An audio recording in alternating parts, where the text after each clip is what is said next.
Well, good morning. Good morning, Zoom community. Good morning, YouTube community. And good morning to the congregation here that's present today. My name is Jeff, in case you don't know who I am. I've been here as a member of Unity for quite a few years. So many, I hazard to guess how many years. But it feels like home to me always. And it's so good to be able to come here today and speak to you. It's always a wonderful thing in getting ready to speak to my fellow Unitics. And for those out there in the larger community, we welcome you in here during these interesting times. I know the past several months and past week have been very, very challenging, to say the least. And each of us as individuals work with our own feelings and thoughts about what's happening in our world, not only in our nation, but in the world at large. And I feel that we are fortunate here in Unity that we have incredible resources to be able to put aside the turmoil of this world and work within with our Christ nature, the divine presence. And this is a wonderful thing. Of course, as Mark said earlier, I'm initiating the new theme for the month, which is imagination. It's one of the 12 powers that we utilize here at Unity. The abilities, the powers that we have that are divinely innate within us. An imagination. It's an interesting, I really like this particular power because it's connected to all the other powers and abilities. We never use one particular ability or power unto itself because we realize that they're all interconnected. They all work in conjunction with the other abilities and powers. But imagination is one of those powers and abilities that really is a fundamental link to our connection with Spirit, God, and our Christ presence, or, if you will, our Buddha nature, our internal divinity. So when we speak about imagination, we're talking about how we visualize, conceptualize, and envision. Before I go any further, I came across some writings of a Unity minister, and she said that when she first started her ministry, she was told that what you do as your mission as a minister is to comfort the afflicted and afflict the comfortable. And that's the point is being, and I think what she's saying, and what that mission is that there's really no spiritual growth that happens when we're in our comfort zone, when everything is just kind of okay, I'm cruising along, and we kind of get complacent about our spiritual practice, our spiritual work. And so I like the fact that we conflict the comfortable. It gets us out of our comfort zone. That's basically what it's saying. And I find myself having to challenge myself on a daily basis. So am I operating out of my ego self, my ego Jeff? Am I responding to things that I've been conditioned to respond because of what I've been told who I am, or what I think I am in terms of my ego personality?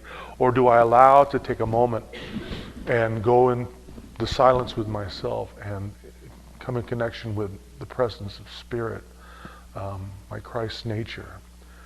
And then I think I can make a better informed choice about how I want to live in the moment. So speaking to the theme of imagination, I always like to start with a definition from a co-founder of Unity, of course, Charles Fillmore. And I always like to read from his revealing word. And it states it pretty straightforward. And I'd like to just read that to you right now. Imagination. The faculty of mind that images and forms. The power to shape and form thought. The imaging faculty presides at the nerve center between the eyes. Through this faculty, the formless takes form. With our imagination, we lay hold of ideas and clothe them with substance. The body is the product of the mind. What man pictures or imagines in his mind will eventually appear in his body. In the communication of God with man, the imaging power of the mind plays an important part. It receives divine ideas and reflects their character to the consciousness. According to Scripture, this is the opening of the heavens and the seeing the angels of God ascending and descending upon the Son of Man.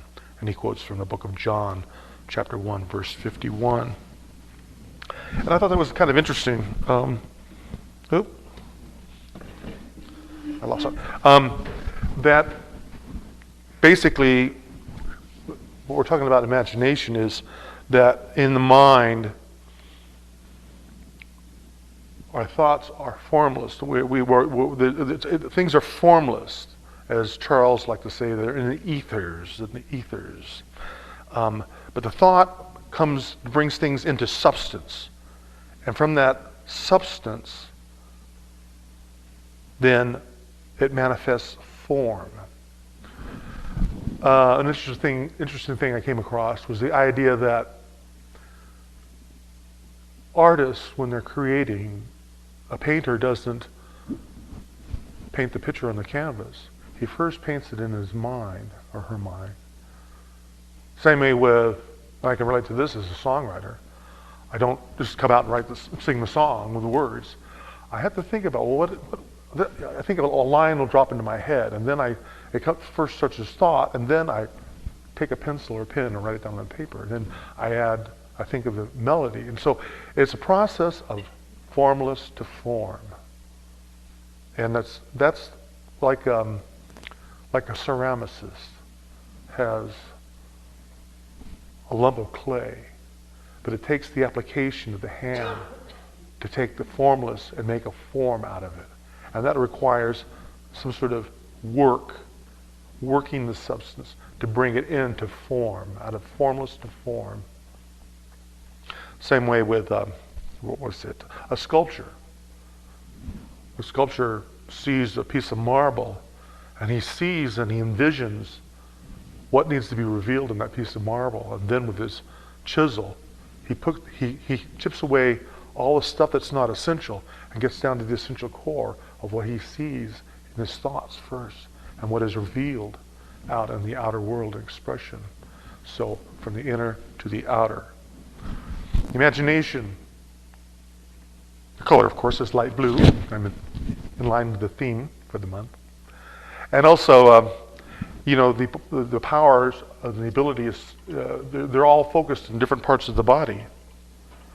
And this power of imagination is centered between the two eyes, which is what we like to think of as the third eye. So this is where thought originates.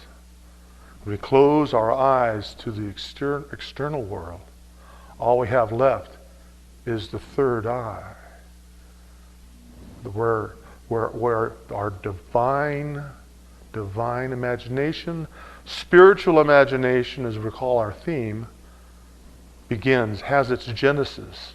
And it only begins when we become still and know that we are one with the living presence of Spirit, God, Christ, our divine nature.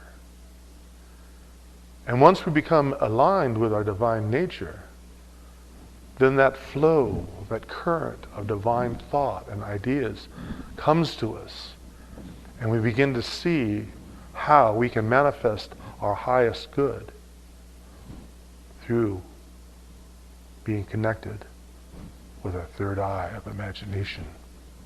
Okay, that's enough of the props. I came across a really interesting article about we have the ability in our imagination to create possibility. In our ego mind, our sense mind, we have our minds thinking about what we desire and what we would like to see in terms of things that are maybe temporal. I want to do this or do that, and we vision having that in our mind first, and then we go about ways of achieving that. And that's all well and good in terms of as long as we understand what our intentions are in terms of the material world. But when we were practicing spiritual imagination, that is a process in which we are really doing what we were really created to do. I find it always interesting that in the scripture that it says that in Genesis, God says, "Let us make man in our image." Well, who the heck is he talking to? And the fact that we are like the image of God. And if that is true, and I don't think we're assuming that we're being sacrilegious and narcissistic in thinking that we are gods, but that we understand the unfoldment of our spiritual nature and how that manifests as a part of a living God. And as a part of a living God, we strive for perfection because we here in the world, in the material plane, stumble and get distracted, and we move away from that perfect divine self. And that seems to be always the work of us humans when we feel that we're not connected with our divinity. Reminds me of a bumper sticker I see around town every now and then. It says, "Humankind, be both." I like that. It's a reminder that we're not perfect. The old concept of religion and mankind, humankind was sinful, had a sinful nature, and we understand in unity that sin means it's just off the mark. It's just error of thought. So we spend a lot of time in our mind thought process, really making error judgments. And what I love about unity is how we talk about how we can rectify those error thoughts, sin or whatever, just making bad choices that really don't that don't help us achieve our highest good.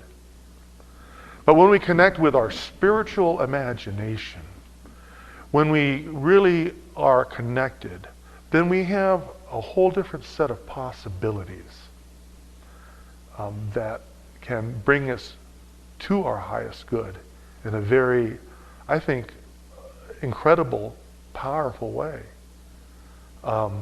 This article I came across was possibility. Wearing rose-colored glasses. Now, you're looking through rose-colored glasses, and it seems kind of Pollyannish, that everything's coming up roses. Well, the idea of this article was that we do have that possibility of wearing those rose-colored glasses to enable a better connection with our spiritual imagination. The author of this is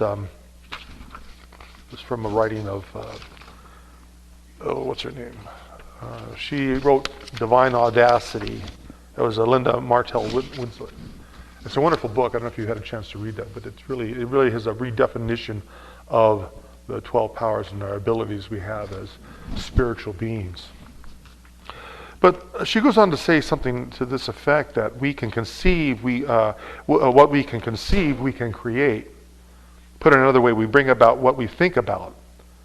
The biblical proverb, quote, "Without vision, the people perish," highlights an urgent mandate to dream of what can be.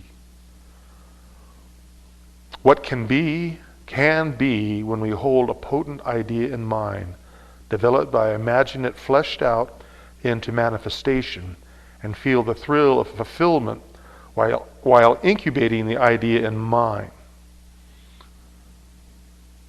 That's from Divine Audacity. Dare to be the light of the world. She goes on to write that Neil Goddard, a 20th century metaphysician, taught that imagination is the redeeming power within us. He equated imagination with Christ consciousness, the awareness of our divine identity, by which we pivot away from a limited, only human sense of self. By means of imagination, we conceive of an ideal, a divine idea, that when held in mind leads us to experience the ideal as existing reality and to live accordingly. We have access to infinite possibilities that match our ideal. So, we've heard that saying, you are what you eat. Well, you are what you think. And our work, I believe, is the ongoing practice of staying connected to the divine within us. And then, at that point, being able to express that out into the world, be able to model the best person, the best Christ that we can be in terms of our unity philosophy. She goes on to talk about other possibilities about replacing unwanted memory. How many of us have been operating with,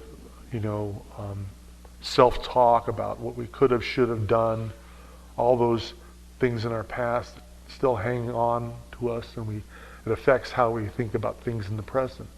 And what that does is it keeps us from really achieving a better connection with our inner divinity and possibilities of reaching our highest good. She goes on to say, for all its forward-looking power, according to Neville, imagination works after the fact as well. He insists that we're able to revise our past. We don't, quote, we don't discard the thing that is unpleasant, that experience that we had moments or years ago. We revise it. Revising it, we repeal it. And as we repeal it, it projects itself on the screen of space, bearing witness to the power within us, which is our wonderful human imagination. Now, he advises that we replace an unwanted memory or belief with a wanted one, telling ourselves the revised story until we feel the helpful effects in our bodies and our beings. So it's, for example, like a person who had a falling out with a family member can imagine a conversation that would have been preferred, replacing disharmony with harmony. So it's the things it's really, really instructive in terms of the things we tell ourselves affects what's manifested and manifests in our life, right the here and now. So if we have the ability to go back and revise and replace these unwanted memories, and we can condition them in a way that we can basically let them go, and even forgive, it helps us along in our spiritual path and the development of a higher good within ourselves.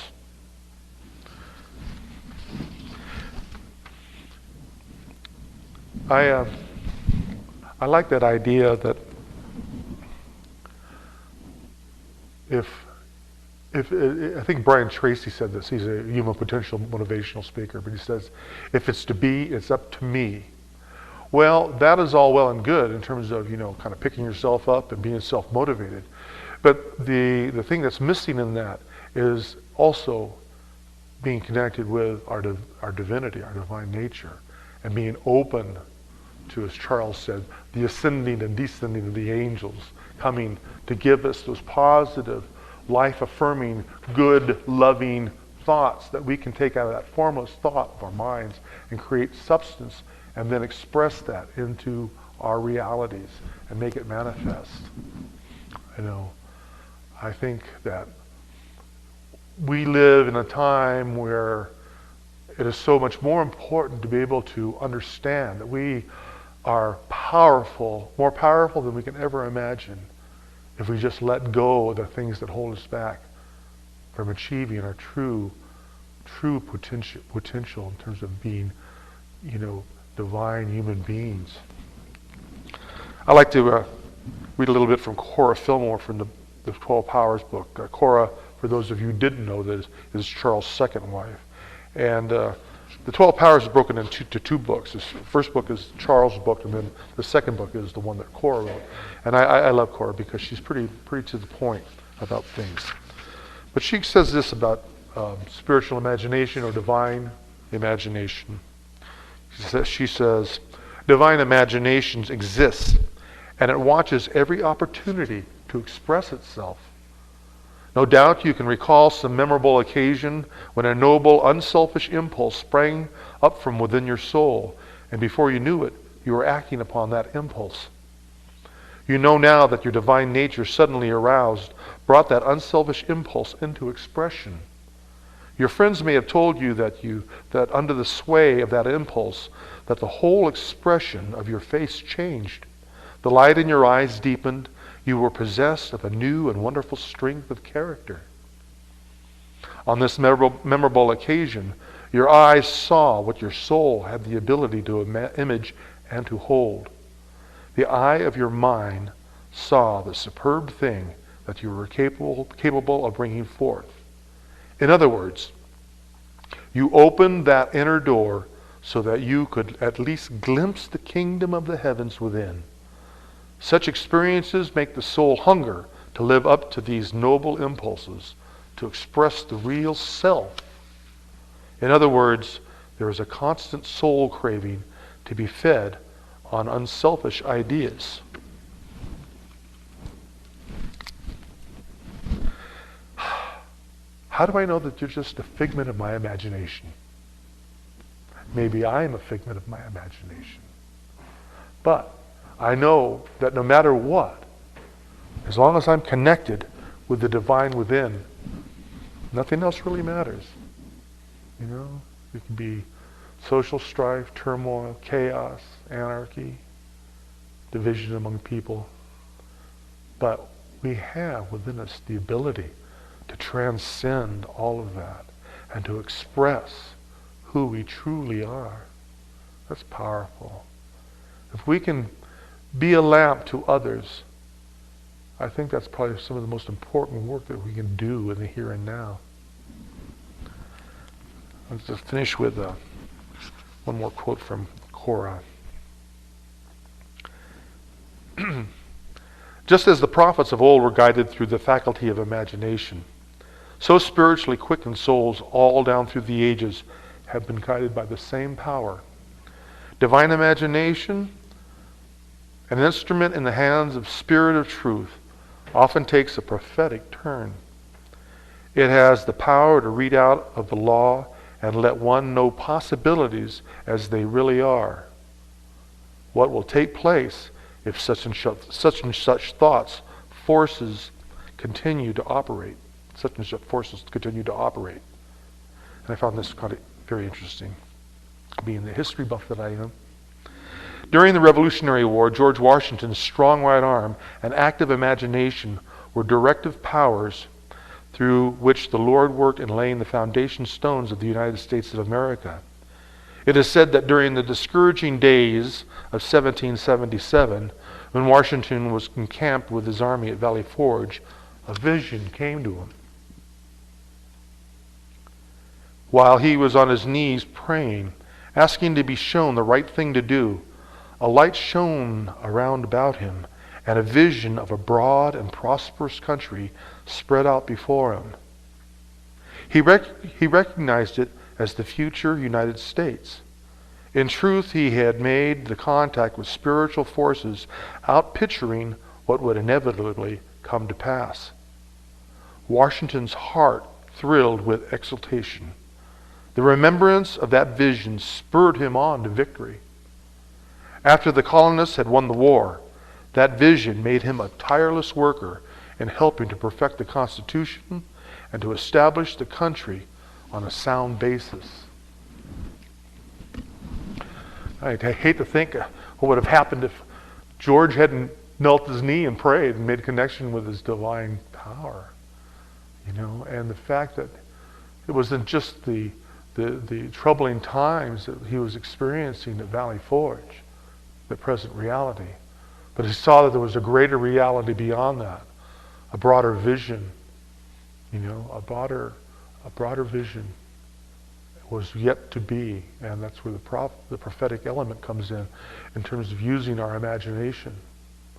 How many times have we been just walking, in the course of our day, and all of a sudden something just drops into our lap, and it's the aha, it's a brilliant insight. All of a sudden, it all makes sense, and you're all of a sudden you're in sync with the universe and with the divine, with God, and you see it so clearly.